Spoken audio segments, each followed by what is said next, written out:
الحمد لله نحمده ونستعينه ونستغفره ونؤمن به ونتوكل عليه ونعوذ بالله من شرور أنفسنا ومن سيئات أعمالنا من يهده الله فلا مضل له ومن يضلله فلا هادي له ونشهد أن لا إله إلا الله وحده لا شريك له ونشهد أن سيدنا وحبيبنا ومولانا محمد صلى الله عليه وسلم أرسله بالحق بشيرا ونذيرا وداعيا إلى الله بإذنه وسراجا منيرا أما بعد فأعوذ بالله من الشيطان الرجيم بسم الله الرحمن الرحيم قل إن كنتم تحبون الله قل إن كنتم تحبون الله فاتبعوني يحببكم الله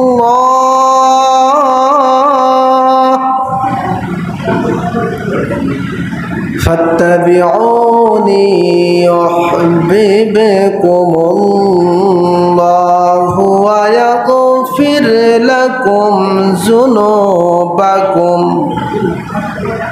والله غفور رحيم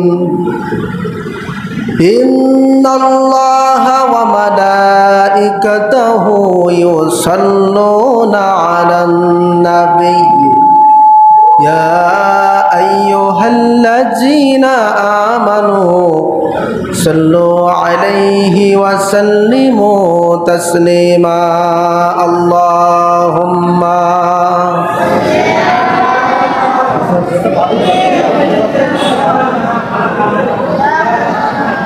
محمد وعلى علي سيدنا مولانا محمد اللهم سيدنا مولانا محمد وعلى علي سيدنا حبيبنا ত্রিভুবনের প্রিয় মোহাম্মদ এলো রে দুনিয়ায় রে সাগর আকাশ বাতাস দেখবি যদি আয় রে সাগর আকাশ বাতাস দেখবি যদি আয় দেখ আমিনা মায়ের কোলে দোলে শিশু ইসলাম দোলে দেখ আমিনা মায়ের কোলে দোলে শিশু ইসলাম দোলে কচি মুখে শাহাদাতের বাণী শেষ নায়ের সাগর আকাশ বাতাস দেখবে যদি আয়ের সাগর আকাশ বাতাস দেখবে যদি আয় আল্লাহুম্মা সাল্লি دنيانا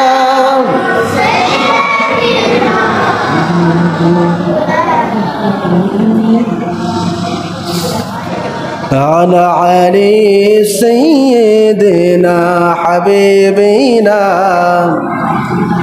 जिक्र करी ला इलाहा इल्लल्लाह ला इलाहा इल्लल्लाह ला इलाहा इल्लल्लाह जोरे ला इलाहा इल्लल्लाह ला इलाहा इल्लल्लाह ला इलाहा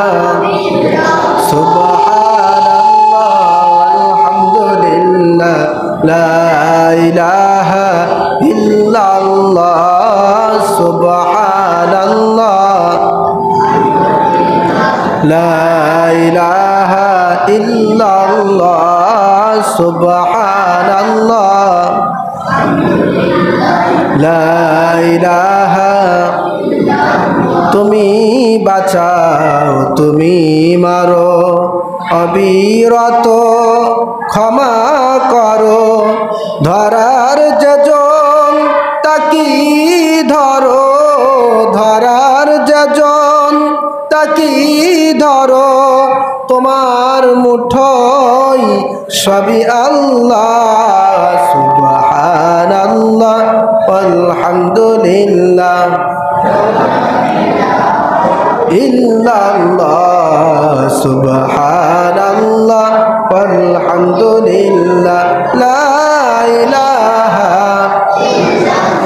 লা ইলাহা ইল্লাল্লাহ মুহাম্মাদুর রাসূলুল্লাহ সাল্লাল্লাহু আলাইহি ওয়াসাল্লাম আল্লাহুম্মা সাল্লি ওয়া সাল্লিম ওয়া বারিক আলাইহি ঐতিহ্যবাহী মুকুন্দপুর দারুস সুন্নাহ সালিহা দিনিয়া মাদ্রাসা ও জামে মসজিদ এবং এলাকাবাসী কর্তৃক আয়োজিত আজকের পবিত্র ঈদে মিলাদুন নবী সাল্লাল্লাহু আলাইহি সাল্লামের অনুষ্ঠানের সম্মানিত সভাপতি এবং আজকের অনুষ্ঠানের প্রধান মেহমান সুদূর ফুরফুরা শরীফ থেকে আগত আল্লাহ হযরত মাওলানা সৈয়দ আজমাত হোসেন হুজুর বারাকাল্লাহু হায়াতি সকলে বলি আল্লাহুম্মা আমিন এবং আজকে অনুষ্ঠানের বিশেষ করে অত্র মাদ্রাসার সম্মানিত মুদির আল্লাহ হযরত মাওলানা মোহাম্মদ কুতুবউদ্দিন সাহেব সাথে সাথে এখানে বহু শিক্ষক মণ্ডলীরা বসা রয়েছেন এবং আমার সামনে কলিজার টুকরা ছাত্র ভাইয়েরা পর্দা দিয়েছে সম্মানিত মা ও বোনেরা সকলের প্রতি আবারও অন্তরস্থল থেকে সালাম আসসালামু আলাইকুম ওয়া রাহমাতুল্লাহ। আমরা সর্বপ্রথম সে আল্লাহ সুবহানাহু ওয়া তাআলা দরবারে অসংখ্য শুকরিয়া আদায় করি যে মহান রব্বুল আলামিন আমাদেরকে আজকের এই পবিত্র মাহে রবিউল আউয়াল মাসে নবী পাকের শুভ আগমনকে কেন্দ্র করে নবী পাকের মিলাদকে কেন্দ্র করে আজকে জুমার রজনীতে আল্লাহর ঘর মসজিদে এসে বসার তৌফিক দান করেছেন। যে মহান মনিব সেই মহান মনিব সেই মহান মালিকের দরবারে লাখো কোটি শুকরিয়া বলি আলহামদুলিল্লাহ। আবারও বলি আলহামদুলিল্লাহ। লক্ষ কোটি দরুদ ও সালাম প্রেরণ করছি আমাদের সেই প্রাণপ্রিয় আখিরি নবী পাকের শানে যে নবী যে রাসূল সৃষ্টি না হলে আল্লাহ পাক কিছুই সৃষ্টি করতেন না। সেই মহান নবীর প্রতি প্রাণ ভরা দরুদ ও সালাম সকলে বলছি সাল্লাল্লাহু আলাইহি ওয়াসাল্লাম। নবীজির প্রতি দরুদ পড়লে জীবনের গুনাহ মাফ হয়ে যায়, সুবহানাল্লাহ বলেন। নবীজির প্রতি দরুদ পড়লে আল্লাহর রহমত নাজিল হয়। নবীজির প্রতি দরুদ পড়লে আল্লাহর গজব দূর হয়ে যায়, সুবহানাল্লাহ। এমনকি নবীজির প্রতি দরুদ পড়লে অনেক অসম্ভব জিনিসকে সম্ভবে পরিণত করা যায়, সুবহানাল্লাহ। বনি ইসরাইল যুগের এক ব্যক্তির 200 বছর হায়াত পেয়েছিল। কয়শো বছর? 200 বছর হায়াত পেয়েছিল। এই 200 বছর হায়াত পাওয়ার পরে ওই ব্যক্তিটি সারা জীবন আল্লাহ তাআলার নাফরমানি করেছেন। একদিনের জন্য নামাজ কালাম ইবাদত বন্দেগী কিছুই করতেন না। জোরে কান নাউজুবিল্লাহ।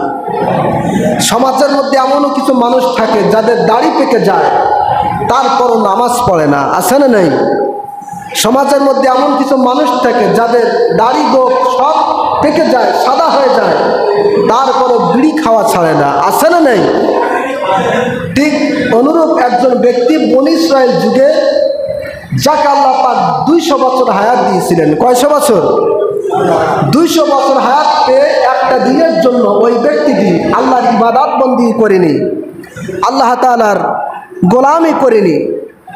ওই ব্যক্তিটি যখন মারা গেল, তখন এলাকাবাসী তাকে অত্যন্ত ঘৃণার সাথে নর্দমার ময়লার মধ্যে নিক্ষেপ করে দিল। জোরে কান নাউজুবিল্লাহ। সঙ্গে সঙ্গে আল্লাহ পাক হযরত মূসা আলাইহিস সালামের উপরে ওহী নাজিল করলেন। ওহী নাজিল করে বললেন, রে মূসা, অমুক জায়গায় এমন একজন ব্যক্তি পড়ে রয়েছে, এমন একজন ব্যক্তির লাশ রয়েছে, যেই ব্যক্তি ময়লার মধ্যে হাবুডুবু করতেছে। রে মূসা, ওই ব্যক্তিটাকে তুমি ওই ময়লা থেকে উঠাও, এরপরে গোসল করাও, জানাজার নামাজ পড়াও, তারপরে জানাজার নামাজের পরে তাকে দাফন করিয়ে দাও। সুবহানাল্লাহ। হযরত মূসা আলাইহিস সালাম চলে গেলেন। যাওয়ার পরে দেখলেন আসলে আল্লাহ পাক যেমনিভাবে ওহী নাজিল করেছেন, আসলে এই ব্যক্তিটি ময়লার মধ্যে পড়ে রয়েছে। এবং স্থানীয় মানুষেরা বলছে যে, আল্লাহ নবী মূসা, এই ব্যক্তিকে তুমি জানাজা পড়িও না, দাফন করিও না। এ 200 বছর হায়াত পেয়েছে, কিন্তু একটা দিনের জন্য আল্লাহ তাআলার ইবাদত বন্দি করে নাই, সুতরাং তাকে জানাজা এবং দাফনের প্রয়োজন নাই, এমনিতে তাকে নষ্ট হতে দাও। হযরত মূসা আলাইহিস সালাম বললেন, আল্লাহ তাআলা, এই ব্যক্তি তো অত্যন্ত নাফরমান, গুনাহগার, হায়াত পেয়েছে কিন্তু ইবাদত বন্দি করে নাই। আল্লাহ পাক বললেন, রে মূসা, আমি তোমাকে যেমনই অর্ডার করেছি, নির্দেশ দিয়েছি, হুকুম করেছি, তুমি সেটা পালন করো। মূসা, তুমি জানো না এই ব্যক্তি 200 বছর হায়াত পেয়েছে, ইবাদত করেনি, এটা সত্য। আল্লাহ তাআলা বলছেন, রে মূসা, তাওরাত কিতাব যখন ওই ব্যক্তি বাহির করত, তখন নবী পাকের নাম মুবারক শোনার সঙ্গে সঙ্গে দরুদ পড়ত এবং চুমু খেত। এই ওসিলায় আমি আল্লাহ পাক তার 200 বছর সমস্ত গুনাহ মাফ করে দিয়েছি। সুবহানাল্লাহ। আল্লাহ রাব্বুল আলামিন হযরত মূসা আলাইহিস সালামকে ডাক দিয়ে বলেন, রে মূসা, দুনিয়ার মানুষ জানে ওই ব্যক্তিটি 200 বছর হায়াত পেয়েছে, একটা দিনের জন্য আমি আল্লাহ পাকের ইবাদত বন্দি করে না, এটা সত্য। তবে মূসা শোনো শোনো, যখন তাওরাত কিতাব সে বাহির করত, ওই তাওরাত কিতাব খোলার পরে যত জায়গায় নবী মুহাম্মদ রাসূলুল্লাহ সাল্লাল্লাহু আলাইহি সাল্লামের নাম মোবারক দেখত, সমস্ত জায়গায় নবীর উপরে দরুদ পড়ত এবং চুমু খেত। সুবহানাল্লাহ। রে মূসা, তার আমলটাকে আমার আল্লাহ পাক এত বেশি পছন্দ করেছি, তার ইন্তেকালের সঙ্গে সঙ্গে 70 জন হুর আমি আল্লাহ পাক রেডি করে রেখেছি জান্নাতের মধ্যে। আমি আল্লাহ পাক তার জন্য 70 জন হুরের ব্যবস্থা করেছি। সুবহানাল্লাহ। তাহলে নবীজির প্রতি দরুদ পড়া দরকার আছে না নেই? জোরে বলেন, আছে না নাই? হৃদয়ের সবটুকুন ভাব আবেগ প্রেম প্রীতি ও ভালোবাসা দিয়া প্রেরণ করছি লক্ষ কোটি দরুদ সালাম, যিনি আউয়ালুল মুসলিম, মক্কার বাতি, মদিনার জ্যোতি, ব্যথার ব্যথি, দুকুলের সাথে বিশ্ব সবার সভাপতি, আল্লাহর সৃষ্টির প্রধান আকর্ষণ, নবী কুরুল গুরমহান, রসুল কুলের শিরোমণি, সমস্ত উম্মতের মাথার মুকুটমণি, সরার কায়নাত, শামসুল হেদায়াত, নূরুল হেদায়াত, আফতাবে নবুওয়াত, শাহনশাহে রিসালাত, শামসুদ্দোহা, বদরুদ্দোজা, নূরুল হুদা, কারুজ জামা, সৈয়দুস সাকালাইন, ইমামুল হারামাইন, ইমামুল কিবলাতাইন, ইমামুল জাদ্দ হাসান আল হুসাইন, ইমামুল মুরসালিন, খাতামুন নবিয়্যিন, সৈয়দুনা মুর্শিদুনা হাবিবিনা মাওলানা মুহাম্মদ। উচ্চ আওয়াজ দিয়ে বলছি সাল্লাল্লাহু আলাইহি সাল্লাম। আমার ভাইরা, আমরা নবীজির মিলাদে আসতে পেরে খুশি না বেজার? জোরে বলেন খুশি না বেজার? নবীজির মিলাদে খুশি হবে তারাই যারা মোমেন, ঠিক কি না? তার কারণ আল্লাহ পাক পবিত্র কোরআন কারীমের মধ্যে বলেছেন আন-নাবিয়্যু আওলা বিল মুমিনিনা মিন আনফুসিহিম। সুবহানাল্লাহ। মোমেনদের কাছে নবী হলেন তাদের নিজের জীবনের চাইতে, রূহের চাইতে আরো বেশি কাছের। বলেন আল্লাহু আকবার। সেই নবীজির মিলাদে আমরা সবাই আসতে পেরে খুশি না বেজার? জয় বলেন খুশি না বেজার? নূর নবীর আগমনে খুশির জোয়ার উঠেছে, নূর নবীর আগমনে খুশির জোয়ার উঠেছে, নূরে নবীর আগমনে খুশির জোয়ার উঠেছে। কুল্লে আলম লুটে পড়ে, কুল্লে আলম লুটে পড়ে তাহারই চরণে, নূর নবীর আগমনে খুশির জোয়ার উঠেছে, নূর নবীর আগমনে সবাই খুশির জোয়ার উঠেছে, নূর নবীর আগমনে।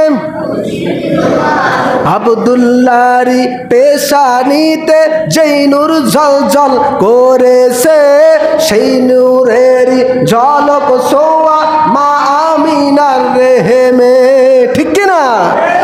আব্দুল্লাহরি পেশানিতে যেই নূর ঝলঝল করেছে, সেই নূরেরই ঝলক ছায়া মা আমিনার রেহেমে।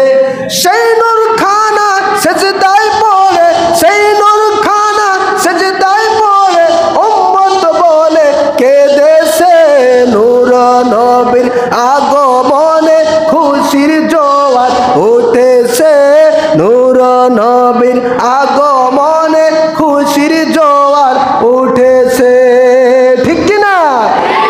আজকে খুশির ঢল নেমেছে নূর নবীর প্রেমেতে, দল বেঁধে আজ পাল তুলেছে নবীর প্রেমের মাহফিলে, ঠিক কিনা বলুন?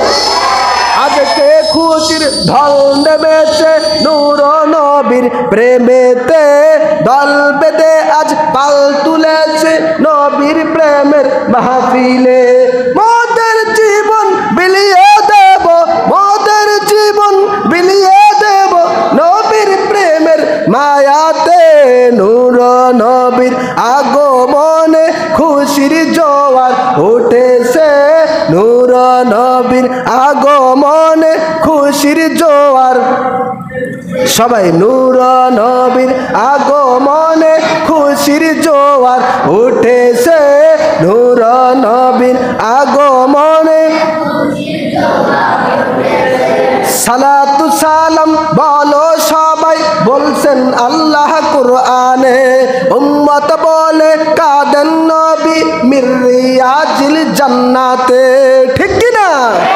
সালাতু সালাম বলো সবাই বলছেন আল্লাহ কুরআনে, উম্মত বলে কাঁদেন নবী মিরিয়াজিল জান্নাতে। এই আশিক সদাই কাঁদে, এই আশিক সদাই কাঁদে মোদের নবীর দিদারে, নূর নবীর আগমনে খুশির জোয়ার উঠেছে, নূর নবীর আগমনে খুশির জোয়ার উঠেছে। নারে তাকবীর, নারে রিসালাত, আহলে সুন্নাত ওয়াল জামাত। আমার ভাইরা, রাসূল করিম সাল্লাল্লাহু আলাইহি ওয়াসাল্লাম যাকে আল্লাহ রাব্বুল আলামিন পৃথিবীর জমিনের মধ্যে রহমত হিসেবে আল্লাহ পাক নবীজিকে নাজিল করেছেন, সুবহানাল্লাহ। যেই নবীজির শান, মান, ইজ্জত, সম্মান, কদর, মর্যাদা এত বেশি, এত বেশি, এত বেশি, হযরতে জিবরিল আমিন বললেন, ইয়া রাসূলুল্লাহ, ইয়া হাবিবাল্লাহ, নবীজি আমি জিবরাইল পৃথিবীর শুরু থেকে আজ অবধি আপনি পর্যন্ত সাত আসমান জমিন সমস্ত জায়গায় তন্ন তন্ন করে খুঁজেছি, সমস্ত জায়গায় ঘুরে ফিরে দেখেছি, নবীজি আপনার চেয়ে সম্মান মর্যাদার আর কেউ নাই। আল্লাহু আকবার। ইয়া রাসূলুল্লাহ, হাবিবাল্লাহ, আমি জিবরাইল তো আল্লাহ পাক আমাকে অনেক আগে সৃষ্টি করেছেন, সুতরাং সমস্ত জায়গায় আমি খুঁজেছি, নবীজি আপনার চেয়ে শ্রেষ্ঠ, আপনার চেয়ে মর্যাদাবান ব্যক্তি আর কাউকে পাই নাই। সুবহানাল্লাহ। আমার ভাইরা, আল্লাহর হাবিবের শান, আল্লাহর হাবিবের মান, আল্লাহর হাবিবের ইজ্জত কদর মর্যাদা এত বেশি আল্লাহ রব্বুল আলামিন বাড়িয়ে দিয়েছেন। নবী পাকের ঘাম মোবারক পর্যন্ত সাহাবায়ে কেরাম আতর হিসাবে গ্রহণ করতেন। সুবহানাল্লাহ। রহমতে আলম নবী নূরে মুজাসসাম, বলো রহমতে আলম নবী নূরে মুজাসসাম। সাহাবীরা আতর বানায় ওই নবীজির ঘাম, সাহাবীরা আতর বানায়। মাশাআল্লাহ। রহমতে আলম নবী নূরে মুজাসসাম, রহমতে আলম নবী নূরে মুজাসসাম। সাহাবীরা আতর বানায় ওই নবীজির ঘাম, সাহাবীরা আতর বানায়। নারা তাকবীর, নারা রিসালাত, আহলে সুন্নাত ওয়াল জামাত। রহমতে আলম নবী নূরে মুজাসসাম, বলো রহমতে আলম নবী নূরে মুজাসসাম। সাহাবীরা আতর বানায় ওই নবীজির ঘাম, সাহাবীরা আতর বানায়। শোনো মানুষ জানো কেমন আমার নবীজি, যাহার পাগল চন্দ্র সূর্য তারকারাজি। ঠিক কিনা?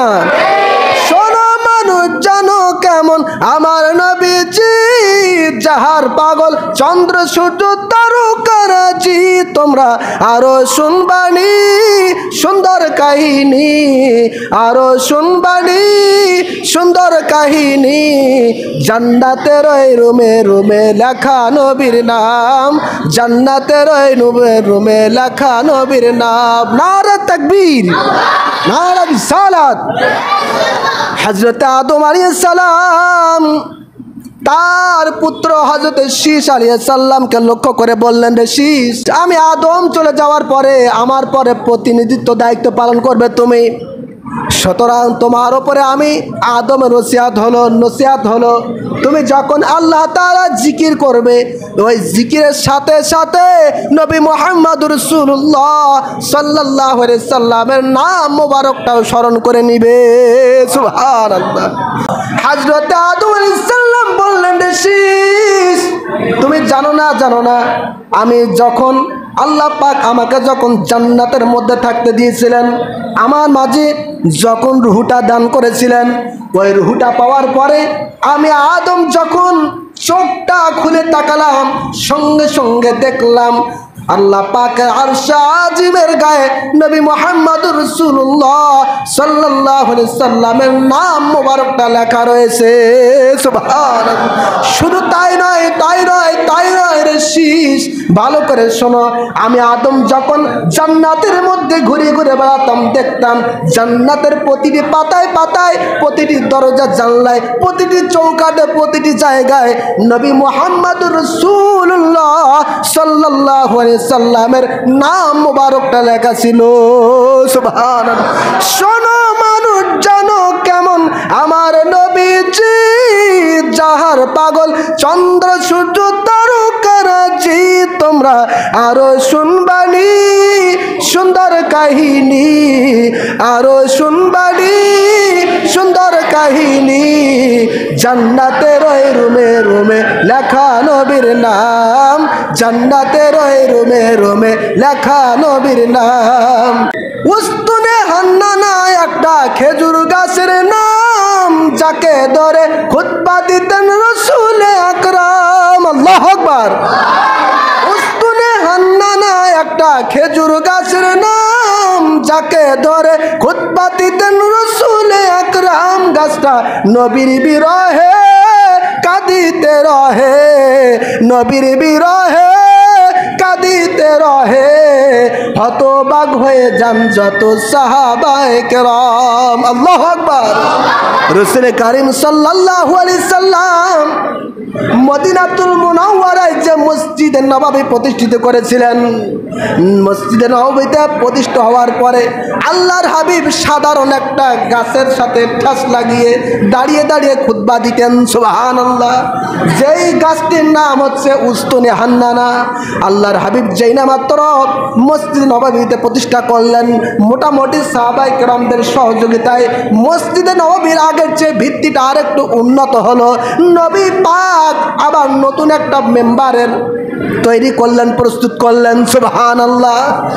নতুন মেম্বার তৈরির পরে এই যে মসজিদের মেম্বার, আমার ভাইরা, নতুন মেম্বার যখন হয়ে যায় তখন পুরাতন মেম্বারের আর প্রয়োজন হয় না, ঠিক কি না? এই মেম্বার আবার ওয়ার্ডের মেম্বার না, কিন্তু এই যে মসজিদের যে মেম্বার থাকে, যেখানে জুমার দিন ইমাম সাহেবরা বসেন এবং দাঁড়িয়ে খুতবা দেন, ঠিক না বলেন? তো মসজিদ নববীতে যখন নূতন সুন্দর একটা মেম্বার প্রতিষ্ঠিত হয়ে গেল, তখন নবীজি ওই কাঠটা, ওই খেজুর গাছটা, ওই উস্তুনে হান্নানাটা এক পাশে রাখলেন, বাদ দিয়ে দিলেন। হাদিস প্রমাণ করে যে নবীজি যখন ওই নতুন মেম্বার পাওয়ার পরে পুরাতন ওই উস্তুনে হান্নানাটা বাদ দিয়ে দিলেন, সঙ্গে সঙ্গে ওই উস্তুনে হান্নানা থেকে, ওই গাছ থেকে ছোট্ট বাচ্চার মতো কান্নার আওয়াজ শোনা গেল। আল্লাহু আকবার। আল্লাহর হাবিব জনাব রাসূল কারীম সাল্লাল্লাহু আলাইহি ওয়াসাল্লাম সঙ্গে সঙ্গে ওই গাছের নিকটে গেলেন। যাওয়ার পরে নবী পাকের হাত মোবারক ওই উস্তুনে হান্নানার উপরে ছোঁয়া দিলেন। দেওয়ার সঙ্গে সঙ্গে ওই গাছটা এবার আগের যে কান্না করতেছিল, কান্নাটা বাদ দিয়ে নবী পাকের সাথে সরাসরি কথা বলতেছেন। সুবহানাল্লাহ। জোরে বলেন আল্লাহু আকবার। যখন গাছটা নবীজির সাথে কথা বলতেছেন, সকল সাহাবায়ে কেরাম দেখতেছেন যে দৃশ্যটা কি হয়। আল্লাহর হাবিব সাল্লাল্লাহু আলাইহি সাল্লাম বললেন, যে গাছ, তুমি যদি চাও তাহলে কিয়ামত পর্যন্ত তোমার জীবিত থাকার সুযোগ আমি করে দেই, যাতে মানুষ কিয়ামত পর্যন্ত তোমার ফলগুলো ভক্ষণ করতে পারে। আল্লাহু আকবার।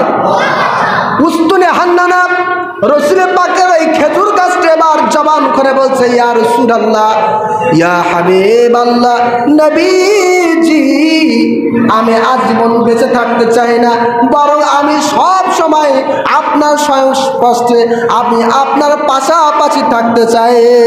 সুবহানাল্লাহ।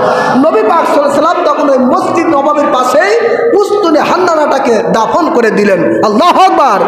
এজন্য কবি লেখেন, উস্তুনে হান্নানা একটা খেজুর গাছের নাম, যাকে ধরে খুতবা দিতেন রাসূল আকরাম। গাছটা নবীর বিরহে কাঁদিতে রহে, নবীর বিরহে কাঁদিতে রহে, হতবাক হয়ে যান যত সাহাবায়ে কেরাম।